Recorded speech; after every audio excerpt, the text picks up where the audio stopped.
Assalamualaikum warahmatullahi wabarakatuh. Saya Sulfani Rahmadina dengan NIM 2114010008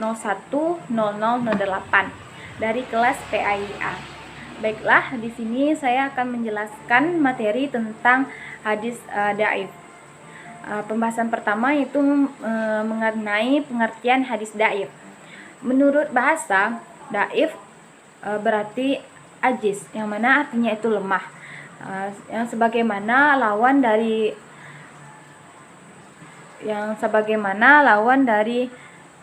kawiyu, yaitu kuat.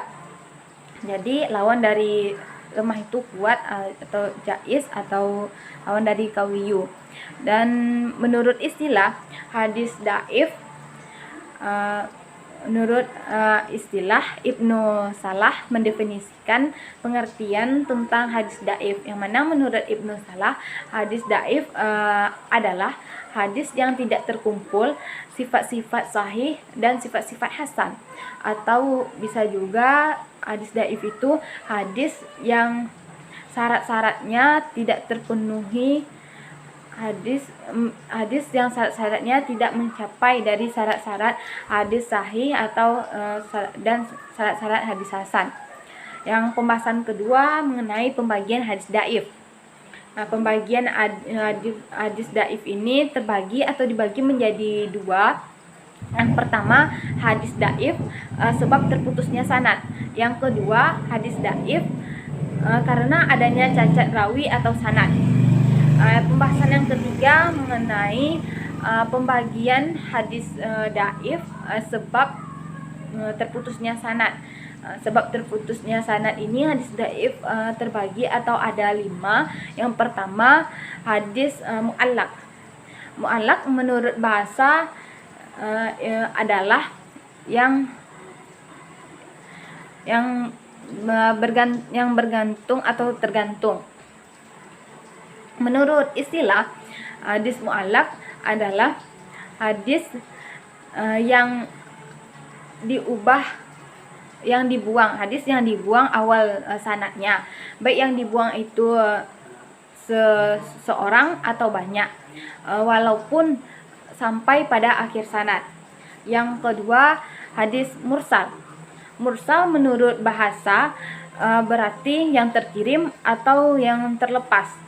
Menurut istilah, hadis mursal adalah hadis yang diriwayatkan oleh rawi-rawi kecil atau rawi besar dari Nabi Muhammad SAW dengan tidak menyebutkan siapa yang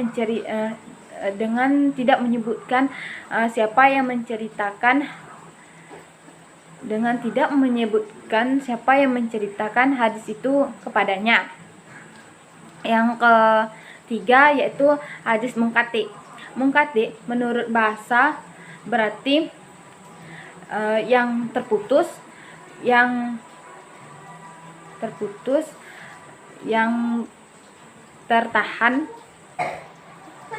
atau juga berarti yang telah kering. Menurut istilah, hadis munqati adalah hadis yang telah gugur seorang hadis yang telah gugur seorang perawi,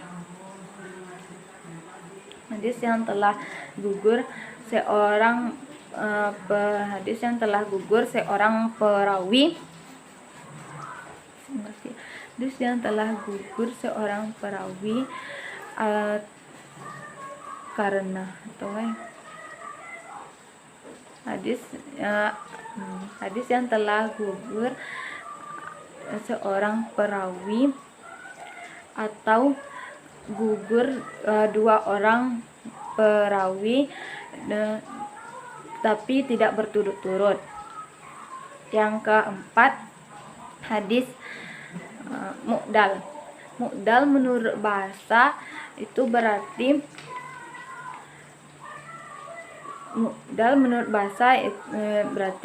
yang sesuatu yang payah dicari atau yang sulit dipahami.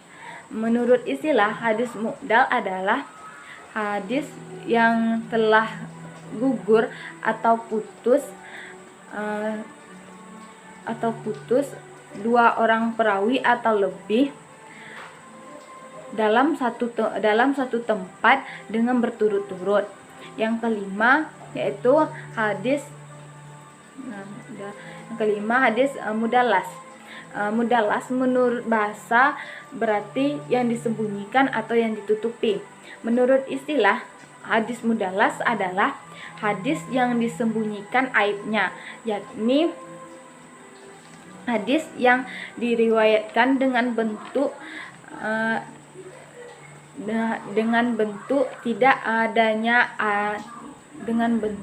seakan-akan tidak ada aib di dalamnya,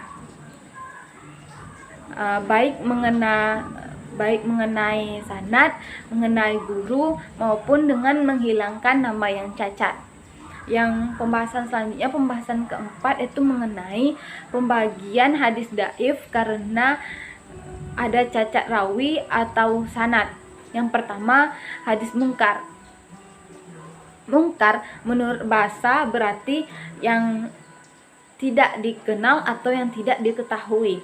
Menurut istilah, hadis mungkar adalah hadis yang diriwayatkan oleh seorang perawi yang dhaif, yang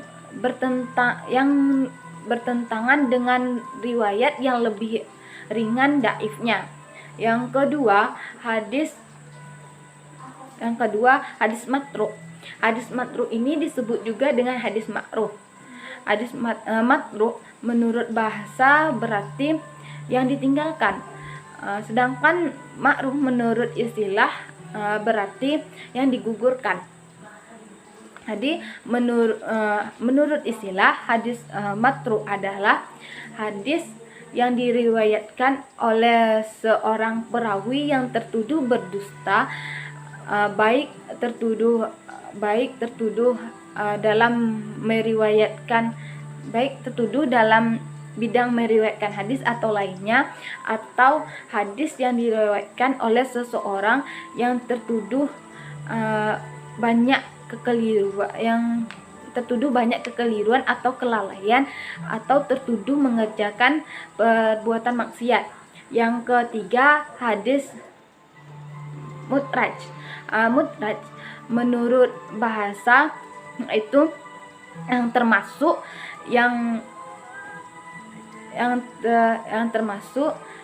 yang tercampur atau yang dicampurkan. Menurut istilah, hadis mudraj adalah hadis yang sanad atau matannya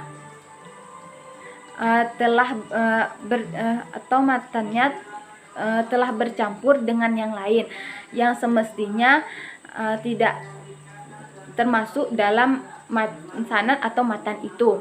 Yang keempat yaitu hadis maqlub. Maqlub menurut bahasa berarti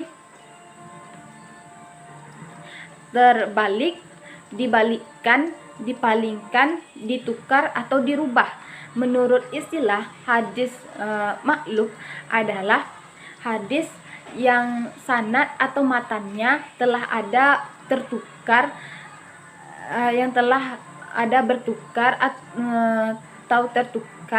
atau terbalik atau berubah atau berpaling dari yang semestinya. Yang kelima, hadis mungkalib. Mungkalib menurut bahasa yaitu terbalik. Menurut istilah, hadis mungkalib adalah hadis yang salah satu hadis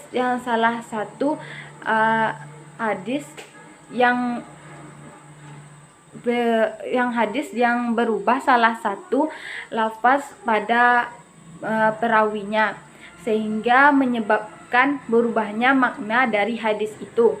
Yang keenam yaitu hadis mudarab. Mudarab menurut bahasa berarti kacau atau tidak berketentuan. Menurut istilah, hadis mudarab adalah sesuatu hadis yang sanad atau matannya diperselisihkan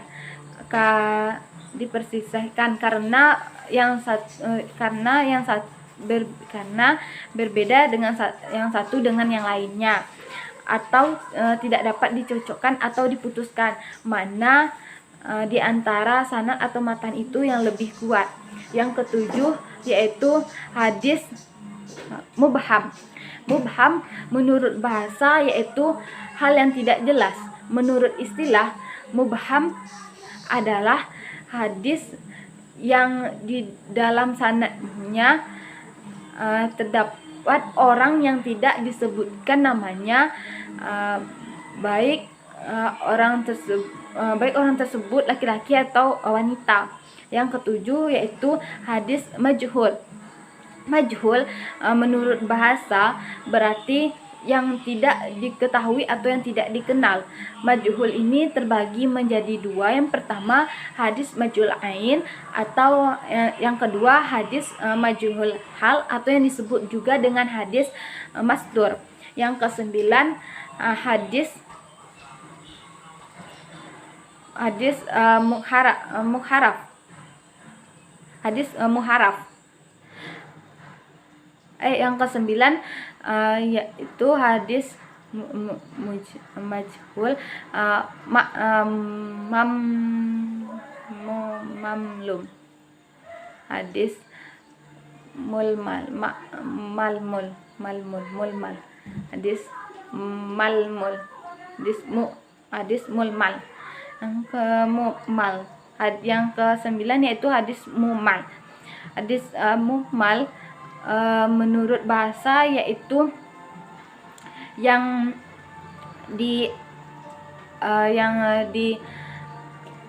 diacuhkan atau yang diabaikan. Hadis mukmal menurut istilah adalah suatu hadis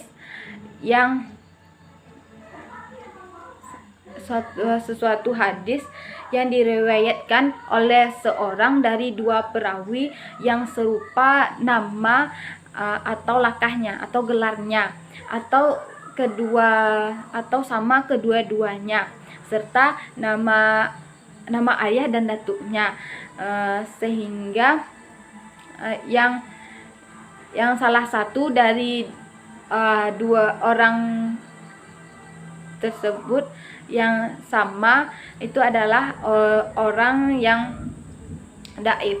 Jadi hadis mulmal ini itu terdapat dua orang rawi di dalamnya yang sama gitu nama atau gelarnya, atau sama kedua-duanya, atau sama nama ayah dan datuknya, tetapi di antara kedua rawi itu salah satunya itu orang yang dhaif. Yang ke-11